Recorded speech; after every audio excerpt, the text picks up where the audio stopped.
Let's talk about the technology of diabetes. Glucose monitoring devices are on the market. They're called continuous glucose monitoring devices. There's two companies, Libre and Dexcom.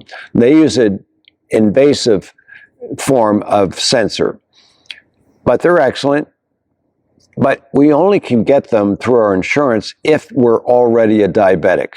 There's a new company called MedWatch, which uses a non-invasive sensor using optical scanner to not only record the glucose in your system, the sugar, but other molecules as well. Why is this important? Because we don't want to know when we get a disease, put devices on that modulate the disease. We want to know how to prevent that disease. And where is that disease coming from? In my opinion, it's very simple. It's what we eat. And what we eat is causing all these diverse symptoms that we call, from Alzheimer's to autism, carpal tunnel to diabetic neuropathy. It's sugar. But where are we getting it from? In what foods? How do we know what's in the food? Now, I use a simple mathematical formula, which means divide 4 into the total carbohydrates of any food that you're eating.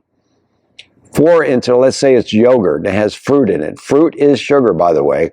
4 into 16, that gives you 4. That's 4 teaspoons. Would you put 4 teaspoons of sugar into anything? The answer is no, if you had to do it yourself. But you buy these foods, you don't know that that amount of sugar is in there. Now, that's step number 1.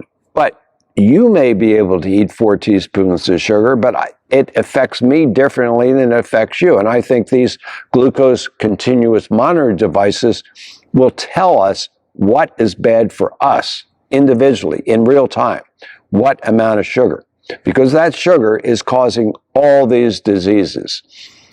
And these devices or drugs or surgeries are just the effect, treating the effect of the disease. Now, that's what I've always done as a podiatrist, operating on the foot for diabetes, remove toes and amputations and infections and things of that sort. But that's the end phase. You want to know that first symptom of numbness and tingling. Where is that coming from? What is my diet? And I know there's a big controversy about diet. I think Lucy, our first primate, is that example. What did she eat? And we're going to talk about that in much more detail in another show about what did Lucy eat.